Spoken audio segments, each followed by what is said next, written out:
ಈ ಜಗತ್ತಿನಲ್ಲಿ ಏನೇ ಕ್ರೈಮ್ ಆಗಲಿ ಅದರ ಹಿಂದಿರೋದು ಈ ಮೂರೇ ಕಾರಣ. ಈ ಸ್ಟೋರಿ ನೋಡಿದ್ರೆ ಅದಕ್ಕೆ ಧರ್ಮವನ್ನು ಸೇರಿಸಬೇಕು.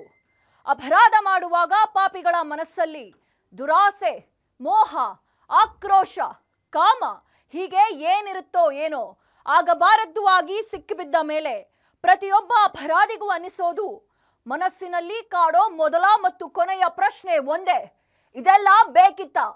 ಭಾರತವನ್ನ ಕೆಣಕಿದ ಪಾಕಿಸ್ತಾನಕ್ಕೀಗ ಅದೇ ಅನ್ನಿಸ್ತಿದೆ. ಇದೇ ಹೊತ್ತಿನ ಸ್ಪೆಷಲ್ ಯುದ್ಧ ಫಿಕ್ಸ್ ಭಾಗ 5, ತಾಕತ್ತಿದ್ರೆ ತಡಿರೋ. ನಾನು ಕೀರ್ತಿಶ್ರೀ.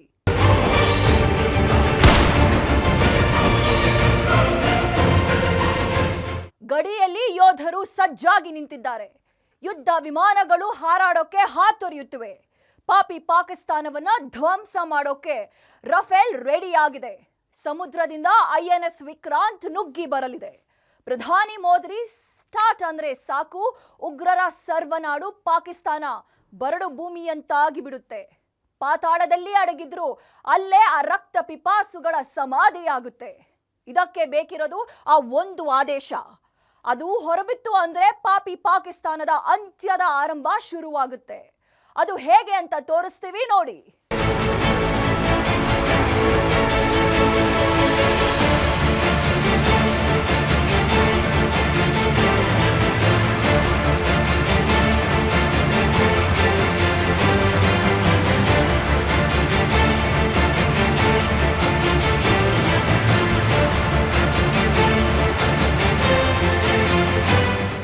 ಅಲರ್ಟ್. ಭಾರತೀಯ ಯೋಧರು ಅಲರ್ಟ್ ಆಗಿದ್ದಾರೆ. ಭಾರತ ಪಾಕ್ ಗಡಿಯಲ್ಲಿ ಲಕ್ಷಾಂತರ ಸೈನಿಕರು ನಿಯೋಜನೆಯಾಗಿದ್ದಾರೆ. ಶತ್ರು ಸಂಹಾರದ ವೆಪನ್ಗಳನ್ನು ಹಿಡಿದು ರೆಡಿಯಾಗಿದ್ದಾರೆ. ಯುದ್ಧ ವಿಮಾನಗಳು ಹಾರಾಡೋಕೆ ಕಾಯ್ತಿವೆ. ವೈರಿಗಳ ಹುಟ್ಟಡಗಿಸೋಕೆ ಮಿಸೈಲ್ಗಳು ಮುಂದೆ ನಿಂತಿವೆ. ಸಮುದ್ರ ವೀರ INS ವಿಕ್ರಾಂತ್ ಪಾಕ್ನತ್ತ ತಿರುಗಿ ನಿಂತಿದ್ದಾನೆ. ಒಂದೇ ಒಂದು ಪರ್ಮಿಷನ್ ಬೇಕು. ಅದೊಂದು ಪರ್ಮಿಷನ್ ಸಿಕ್ಕಿಬಿಟ್ರೆ ಭಾರತವನ್ನ ತಡೆಯೋರು ಯಾರೂ ಇಲ್ಲ. ಪಾಪಿ ಪಾಕಿಸ್ತಾನ ವಿಶ್ವ ಭೂಪಟದಲ್ಲೇ ಇರಲ್ಲ.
ರೊಚ್ಚಿಗೆದ್ದಿರೋ ಭಾರತವನ್ನ ಇಡೀ ಪಾಕಿಸ್ತಾನ ಕಾಲ್ ಹಿಡ್ಕೊಂಡು ಬೇಡ್ಕೊಂಡ್ರು ಬೆಂಡೆತ್ತದೆ ಬಿಡಲ್ಲ.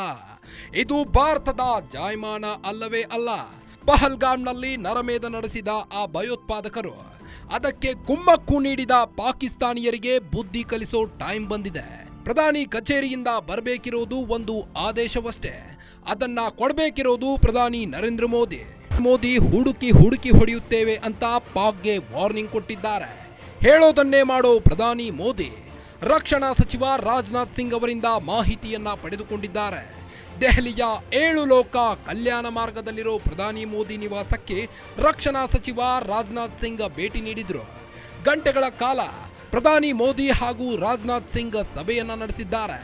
ನಮ್ಮ ಸೈನಿಕರು ಹೇಗೆ ರೆಡಿಯಾಗಿದ್ದಾರೆ, ಸಮರಾಭ್ಯಾಸ ಹೇಗೆ ನಡೀತಿದೆ, ಯಾವಾಗ ಶತ್ರುಗಳ ಮೇಲೆ ಅಟ್ಯಾಕ್ ಮಾಡಬೇಕು, ಶತ್ರು ಸಂಹಾರ ಆಪರೇಷನ್ ಹೇಗಿರುತ್ತೆ ಅಂತೆಲ್ಲ ಮಾತುಕತೆಯನ್ನ ನಡೆಸಿದ್ದಾರೆ.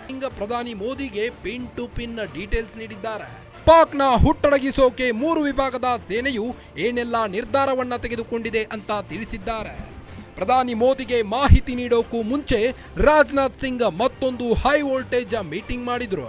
ಅದು ಯಾರ ಜೊತೆಗೆ ಗೊತ್ತಾ? ಭಾರತದ ರಕ್ಷಣಾ ಸಿಬ್ಬಂದಿ ಮುಖ್ಯಸ್ಥ ಜನರಲ್ ಅನಿಲ್ ಚೌಹಾಣ್ ಜೊತೆಗೆ.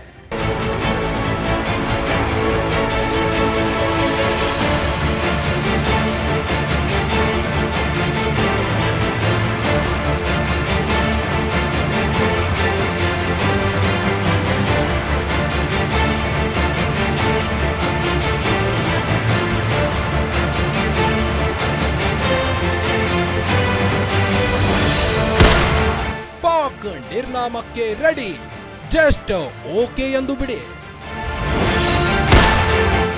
ಸಚಿವ ರಾಜನಾಥ್ ಸಿಂಗ್ಗೆ ಅನಿಲ್ ಚೌಹಾಣ್ ಮಾತು. ರಕ್ಷಣಾ ಸಚಿವ ರಾಜನಾಥ್ ಸಿಂಗ್ ಹಾಗೂ ಸಿಡಿಎಸ್ ಮುಖ್ಯಸ್ಥ ಜನರಲ್ ಅನಿಲ್ ಚೌಹಾಣ್ ಮೀಟಿಂಗ್ ಅನ್ನ ನಡೆಸಿದ್ರು. ಆ ಸಭೆಯಲ್ಲಿ ರಾಜನಾಥ್ ಸಿಂಗ್ ಭೂಸೇನೆ, ವಾಯುಸೇನೆ ಹಾಗೂ ನೇವಿ ಸೇನೆಗಳ ಸಾಮರ್ಥ್ಯದ ಬಗ್ಗೆ ಸಿದ್ಧತೆ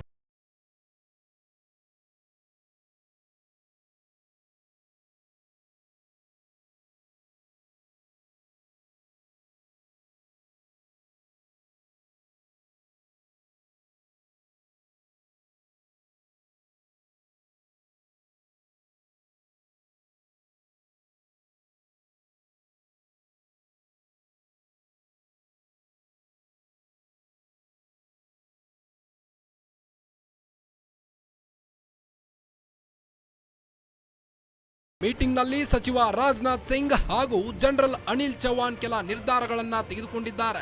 ಅದೇ ಸಮಯದಲ್ಲಿ ಸಿಡಿಎಸ್ ಮುಖ್ಯಸ್ಥ ಅನಿಲ್ ಚೌಹಾಣ್, ನೀವು ವಾರ್ಗೆ ರಣಕಹಳೆಯನ್ನ ಮೊಳಗಿಸಿ ಸಾಕು, ಮಿಕ್ಕಿದ್ದು ನಮಗೆ ಬಿಡಿ. ಆ ವಿಷಜಂತುಗಳ ರುಂಡ ಚೆಂಡಾಡ್ತೀವಿ, ಅಮಾಯಕರ ರಕ್ತಕ್ಕೆ ಪ್ರತಿಕಾರವಾಗಿ ಅಲ್ಲಿನ ನೆತ್ತರಿನ ನದಿ ಹರಿಸ್ತೀವಿ, ಇಡೀ ಪಾಕಿಸ್ತಾನವನ್ನೇ ಮೈದಾನ ಮಾಡಿಬಿಡ್ತೀವಿ ಅಂತ ಮಾತು ಕೊಟ್ಟಿದ್ದಾರೆ. ಪಾಕ್ ಮೇಲಿನ ಯುದ್ಧಕ್ಕೆ ನಮ್ಮ ಸೈನಿಕರು ಸರ್ವ ರೀತಿಯಲ್ಲೂ ಸಜ್ಜಾಗಿರೋ ವಿಷಯವನ್ನ ಸಚಿವ ರಾಜನಾಥ್ ಸಿಂಗ್ ಪ್ರಧಾನಿ ಮೋದಿಗೆ ತಿಳಿಸಿದ್ದಾರೆ. ಎಲ್ಲ ಮಾಹಿತಿಯನ್ನ ಪಡೆದುಕೊಂಡ ಮೋದಿ ಶಂಕನಾದ ಮೊಳಗಿಸೋಕೆ ರೆಡಿಯಾಗಿದ್ದಾರೆ.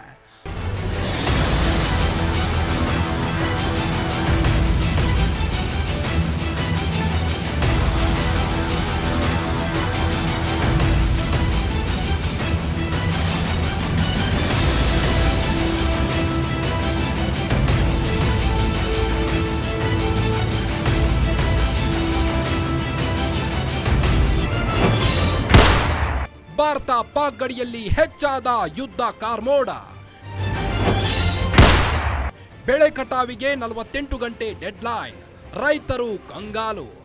ಅದ್ಯಾವಾಗ ಭೂಲೋಕದ ಸ್ವರ್ಗ ಪಹಲ್ಗಾಮ್ನಲ್ಲಿ ನೆತ್ತರು ಹರಿತು, ರಕ್ತ ದೋಕುಳಿಯಿಂದ ಪಹಲ್ಗಾಮ್ನಲ್ಲಿ ನೆಲಹಸಿಯಾಯಿತು.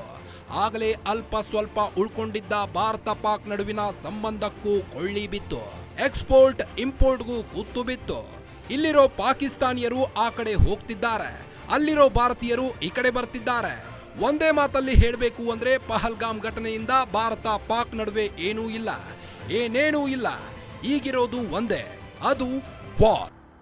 ಪಾಕಿಸ್ತಾನವನ್ನ ಉಡಿಸ್ ಮಾಡಬೇಕು, ಪಹಲ್ಗಾಮ್ ದಾಳಿಗೆ ಪ್ರತಿಕಾರವನ್ನ ತೀರಿಸಿಕೊಳ್ಳಬೇಕು. ಭಾರತದ ಕಣ್ಮುಂದೆ ಇರೋದು ಇದೊಂದೇ, ಡಿಸೈಡ್ ಮಾಡಿರೋದು ಇದೊಂದೇ. ಹೀಗಾಗಿ ಸೈಲೆಂಟ್ ಆಗಿಯೇ ಆಪರೇಷನ್ ಸ್ಟಾರ್ಟ್ ಮಾಡಿದೆ. ಭಾರತ ಪಾಕ್ ನಡುವಿನ ಗಡಿಯಲ್ಲಿ ಲಕ್ಷಾಂತರ ಸೈನಿಕರ ನಿಯೋಜಿಸಲಾಗ್ತಿದೆ. ಎಲ್ಒಸಿ ಗಡಿ ಸುತ್ತಲೂ ಭಾರತೀಯ ಸೈನಿಕರು ವೆಪನ್ ಸಮೇತ ರೆಡಿಯಾಗಿ ನಿಂತಿದ್ದಾರೆ.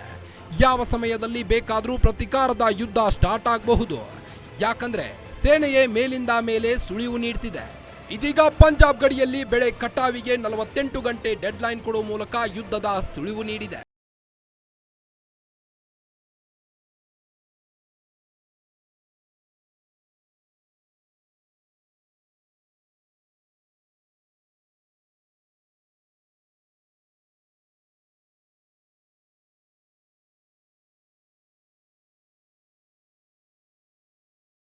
ಹೌದು, ಪಹಲ್ಗಾಮ್ ದಾಳಿ ನಂತರವೂ ಗಡಿ ನಿಯಂತ್ರಣ ರೇಖೆಯುದ್ದಕ್ಕೂ ಪಾಕಿಸ್ತಾನ ಗುಂಡಿನ ದಾಳಿ ಮುಂದುವರೆಸಿದೆ. ಇದಕ್ಕೆ ಮತ್ತಷ್ಟು ಕೆರಳಿ ಕೆಂಡವಾಗಿರೋ ಭಾರತ ಯುದ್ಧದ ಮುನ್ಸೂಚನೆ ಕೊಟ್ಟಿದೆ. ಹೀಗಾಗಿ ಪಂಜಾಬ್ನಲ್ಲಿ ಗಡಿಗೆ ಹೊಂದಿಕೊಂಡಿರೋ ರೈತರಿಗೆ ಕೃಷಿ ಚಟುವಟಿಕೆ ಬೇಗ ಮುಗಿಸುವಂತೆ ಗಡಿ ಭದ್ರತಾ ಪಡೆ ಬಿಎಸ್ಎಫ್ ವಾರ್ನಿಂಗ್ ಕೊಟ್ಟಿದೆ. ಅದು 48 ಗಂಟೆಯಲ್ಲಿ ಬೆಳೆ ಕಟಾವು ಮಾಡುವಂತೆ ಸೂಚಿಸಿದೆ. ಇದಕ್ಕೆ ಸಂಬಂಧಿಸಿದಂತೆ ಗಡಿಯಲ್ಲಿನ ಎಲ್ಲಾ ರೈತರಿಗೆ ಗುರುದ್ವಾರಗಳಲ್ಲಿರುವ ಮೈಕ್ ಮೂಲಕ ಪ್ರಕಟಣೆಯನ್ನ ಹೊರಡಿಸಲಾಗ್ತಿದೆ.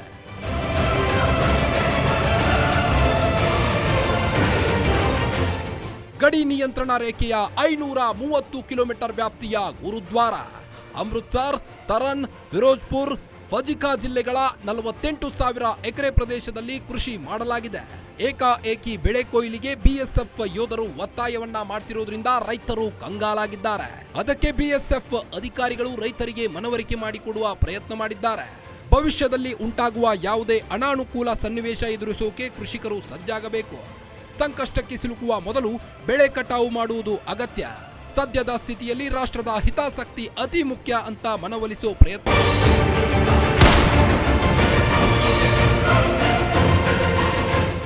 ಪಹಲ್ಗಾಮ್ ನರಮೇಧ ನಡೆಸಿದ ಉಗ್ರರ ಬೇಟೆ ಶುರುವಾಗಿದೆ. ಕಾಶ್ಮೀರದಲ್ಲಿ ಭಯೋತ್ಪಾದಕರ ಮನೆಗಳನ್ನ ನೆಲಸಮ ಮಾಡಲಾಗಿದೆ. ಪಾಕ್ ವಿರುದ್ಧ ರಾಜತಾಂತ್ರಿಕ ವಾರ್ ಸ್ಟಾರ್ಟ್ ಮಾಡಿಯಾಗಿದೆ. ಅದಿದ್ರೂ ಜಸ್ಟ್ ಸ್ಯಾಂಪಲ್ ಅಷ್ಟೇ. ಅಸಲಿ ಪಿಕ್ಚರ್ ಈಗ ಶುರುವಾಗ್ತಿದೆ. ಸೇನೆಯಿಂದ ಸೈಲೆಂಟ್ ಆಗಿ ಸಮರಾಭ್ಯಾಸ ನಡೆಯುತ್ತಿರುವಾಗಲೇ ಶತ್ರುಗಳ ಸಂಹಾರ ಮಾಡೋ ಫೈಟರ್ ಜೆಟ್ಗಳು ಭಾರತಕ್ಕೆ ಎಂಟ್ರಿ ಕೊಡ್ತಿವೆ. ಅದು ಎಲ್ಲಿಂದ? ಪಾಕ್ನ ಸರ್ವನಾಶಕ್ಕೆ ಅಂತಲೇ ಅವು ಬರ್ತಿದವ. ಎಲ್ಲಿದೆ ನೋಡಿ ಇಂಟ್ರೆಸ್ಟಿಂಗ್ ಸ್ಟೋರಿ.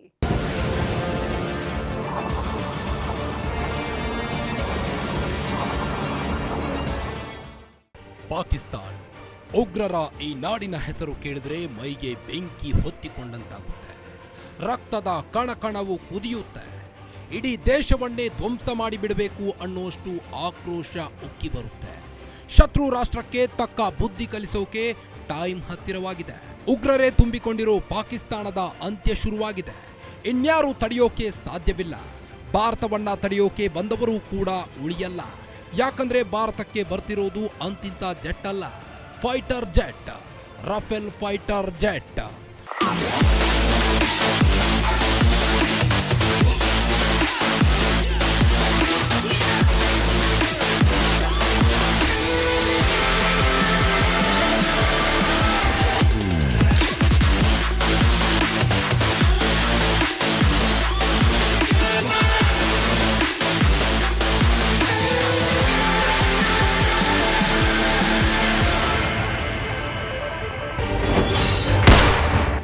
ಭಾರತಕ್ಕೆ ಎಂಟ್ರಿ ಕೊಡ್ತಿವೆ 26 ರಫೇಲ್ ಫೈಟರ್ ಜೆಟ್. ನೌಕಾದಳಕ್ಕೆ ಮಹಾನ್ ಶಕ್ತಿ. ಪಾಕ್ಗೆ ಶುರು ದಿಗಿಲು. ಈಗ ಮತ್ತೆ ಫ್ರಾನ್ಸ್ನಿಂದ 26 ಫೈಟರ್ ಜೆಟ್ಗಳನ್ನ ಖರೀದಿ ಮಾಡಿದೆ.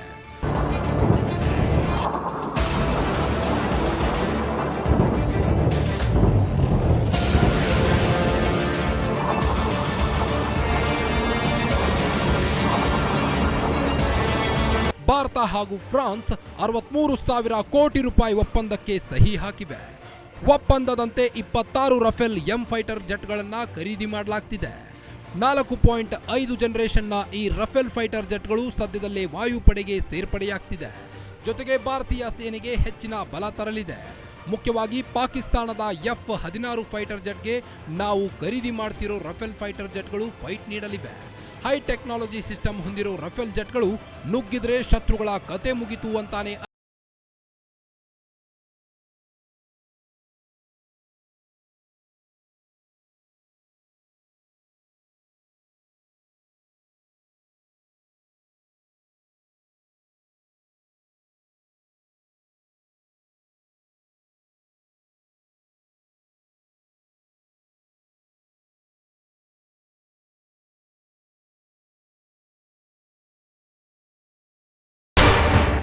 ಭಾರತಕ್ಕೆ ರಫೇಲ್ ಎಂ ಜೆಟ್. ಇದು 2 ಇಂಜಿನ್ 1 ಸೀಟ್ ಹೊಂದಿರುವ ಅತ್ಯಂತ ಶಕ್ತಿಶಾಲಿ ರಫೇಲ್ ಜೆಟ್.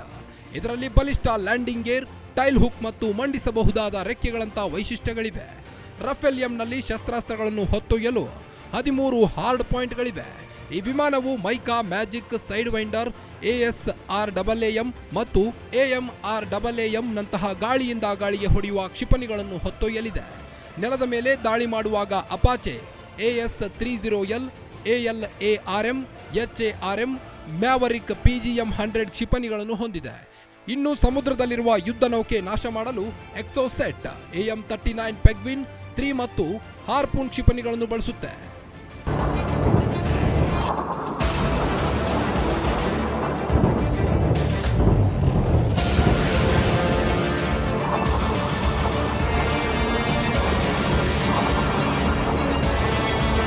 ಅಂದಾಗೆ ಈ ಜೆಟ್ ಸಾಮಾನ್ಯದಲ್ಲ. 550 ಕಿಲೋಮೀಟರ್ ಗಾಳಿಯಲ್ಲಿ ದೂರದವರೆಗೆ ಹೊಡೆಯಲು ಕ್ಷಿಪಣಿಗಳನ್ನು ಹೊಂದಿದೆ. ಇದರ ವ್ಯಾಪ್ತಿ 100 ಕಿಲೋಮೀಟರ್ಗಿಂತ ಹೆಚ್ಚು.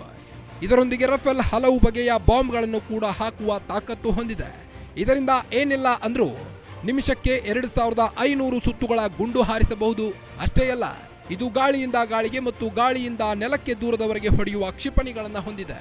ಇದನ್ನು ವಿಶೇಷವಾಗಿ ಸಮುದ್ರ ಕಾರ್ಯಾಚರಣೆಗಳಿಗೆ ಡಿಸೈಡ್ ಮಾಡಲಾಗಿದೆ.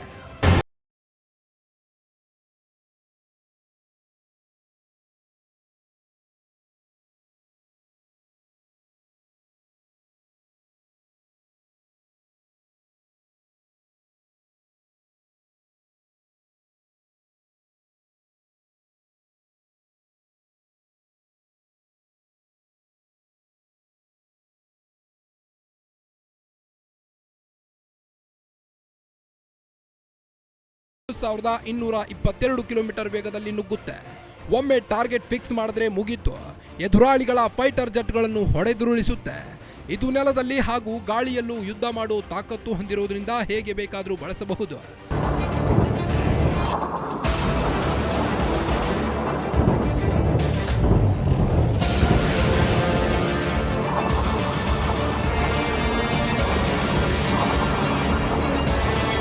ಸದ್ಯ ಪಹಲ್ಗಾಮ್ ದುರಂತದ ಬಳಿಕ ಭಾರತ ಹಾಗೂ ಪಾಕಿಸ್ತಾನ ನಡುವೆ ಉದ್ವಿಗ್ನ ವಾತಾವರಣ ಮನೆ ಮಾಡಿದೆ. ಈಗಾಗಲೇ ಭಾರತದ ಬಳಿ 36 ರಫೇಲ್ ಯುದ್ಧ ವಿಮಾನಗಳು ಕಾರ್ಯನಿರ್ವಹಿಸುತ್ತಿವೆ. ಇದೀಗ ಹೊಸದಾಗಿ ಅತ್ಯಾಧುನಿಕ ರಫೇಲ್ ಎಂ ಯುದ್ಧ ವಿಮಾನಗಳು ಭಾರತದ ತೆಕ್ಕೆಗೆ ಸೇರಿಕೊಂಡ್ರೆ ಭಾರತದ ಬಳಿ ಒಟ್ಟು 62 ರಫೇಲ್ ಯುದ್ಧ ವಿಮಾನಗಳು ಇರುವಂತಾಗುತ್ತೆ. ಪದೇ ಪದೇ ಭಾರತದ ಮೇಲೆ ಕಾಲು ಕೆರೆದುಕೊಂಡು ತಂಟೆ ಮಾಡ್ತಿದ್ದ ಪಾಕ್ ಈಗ ದೇಶದೊಳಕ್ಕೆ ನುಗ್ಗಿ ನರಮೇಧ ಮಾಡಿಸಿದೆ. ಪ್ರತೀಕಾರಕ್ಕೆ ಭಾರತ ಸಜ್ಜಾಗಿರುವಾಗಲೇ ರಫೇಲ್ ಎಂ ಕೂಡ ಎಂಟ್ರಿ ಕೊಡ್ತಿದೆ. ಇದು ಪಾಕಿಗಳ ಎದೆಯಲ್ಲಿ ನಡುಕ ಹುಟ್ಟಿಸಿದೆ.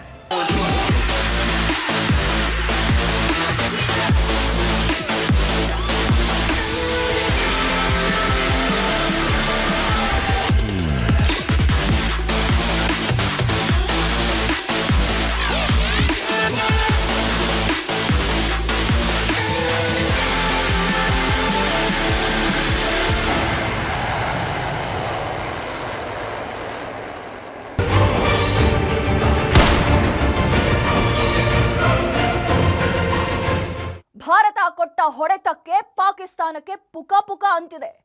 ಗಡಿ ಸುತ್ತ ಭಾರತೀಯ ಯೋಧರು ಯುದ್ಧಕ್ಕೆ ರೆಡಿಯಾಗಿ ನಿಂತಿದ್ದಾರೆ. ಆ ಟಾರ್ಗೆಟ್ನತ್ತ ಗುರಿ ಇಟ್ಟಿದ್ದಾರೆ. ಯಾವ ಕ್ಷಣದಲ್ಲಿ ಬೇಕಾದರೂ ಪಾಕಿಸ್ತಾನಕ್ಕೆ ಭಾರತದ ಮಿಸೈಲ್ಗಳು, ಯುದ್ಧ ವಿಮಾನಗಳು ನುಗ್ಗಬಹುದು. ಅಷ್ಟಕ್ಕೂ ಭಾರತದ ಪ್ರತೀಕಾರದ ಟಾರ್ಗೆಟ್ ಏನು ಅಂತೀರಾ? ಇಲ್ಲಿದೆ ನೋಡಿ.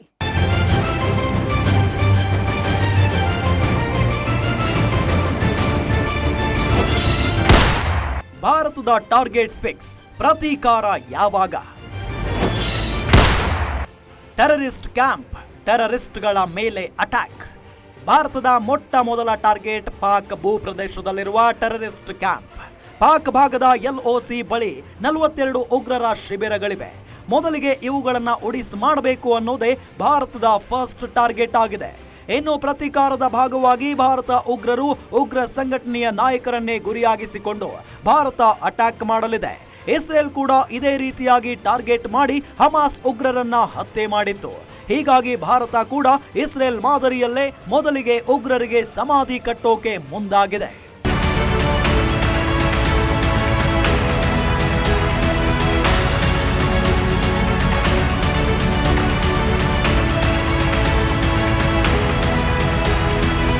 ಭಾರತದ ಟಾರ್ಗೆಟ್ ಲಿಸ್ಟ್ ನಲ್ಲಿ ಕೆಲ ಉಗ್ರ ಸಂಘಟನೆಗಳಿವೆ. Jaish e Mohammed, Lashkar e Taiba, the resistance force hit list ನಲ್ಲಿವೆ.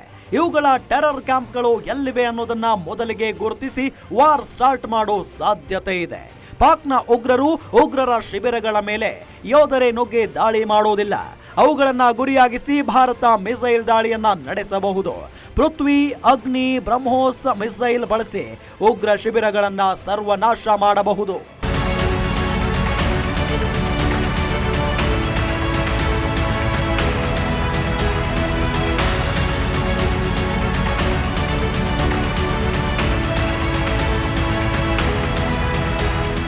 ಭಾರತದ್ದು ಒಂದು ಪಾಲಿಸಿ ಇದೆ. ಅದೇನು ಅಂದ್ರೆ ತಾನೇ ಮೊದಲಿಗೆ ಅಣ್ವಸ್ತ್ರ ಬಳಸಬಾರದು ಅಂತ. ಆದರೆ ಪಾಕಿಗಳ ಮೇಲಿನ ಪ್ರತೀಕಾರಕ್ಕಾಗಿ ಭಾರತವೇ ಮೊದಲು ನ್ಯೂಕ್ಲಿಯರ್ ಎಸೆಯಬಹುದು. ಅಣ್ವಸ್ತ್ರದ ಜೊತೆಗೆ ಬೇರೆ ಅಸ್ತ್ರಗಳನ್ನು ಪಾಕಿಸ್ತಾನದ ಮೇಲೆ ಬಳಕೆ ಮಾಡಬಹುದು. ಇದರ ಜೊತೆಗೆ ಭಾರತದ ನೌಕಾಪಡೆ ಸಮುದ್ರದಲ್ಲಿ ಪಾಕ್ ನೌಕೆಗಳನ್ನ ಬ್ಲಾಕ್ ಮಾಡಿ ಶಾಕು ಕೊಡಬಹುದು. ಇವೆಲ್ಲ ಭಾರತದ ಸಿಂಪಲ್ ಟಾರ್ಗೆಟ್ಗಳು. ಆದ್ರೆ ಇದಕ್ಕೂ ಮೀರಿದ ಆಪರೇಷನ್ ಪ್ಲಾನ್ ಮಾಡಿದೆ. ಪಾಪಿ ಪಾಕಿಸ್ತಾನಕ್ಕೆ ಸದ್ಯದಲ್ಲೇ ಗುನ್ನ ಹೊಡೆಯಲಿದೆ. ಇದುವರೆಗೂ ಪಾಕಿಸ್ತಾನಕ್ಕೆ ಭಾರತ ಕೊಟ್ಟಿದ್ದು ಸಿಂಪಲ್ ಅಂಡ್ ಸ್ಯಾಂಪಲ್ ಡೋಸ್ ಮಾತ್ರ. ಅಸಲಿ ಯುದ್ಧ ಈಗ ಶುರು ಮಾಡ್ತಿದೆ. ಪಾಕಿಸ್ತಾನದ ಅಂತ್ಯದ ಆರಂಭ ಶುರುವಾಗ್ತಿದೆ. ಮಾಡಿದ್ದುಣ್ಣೋ ಮಾರಾಯ ಎನ್ನುವಂತಾಗಿದೆ. ಪಾಕ್ ಈಗ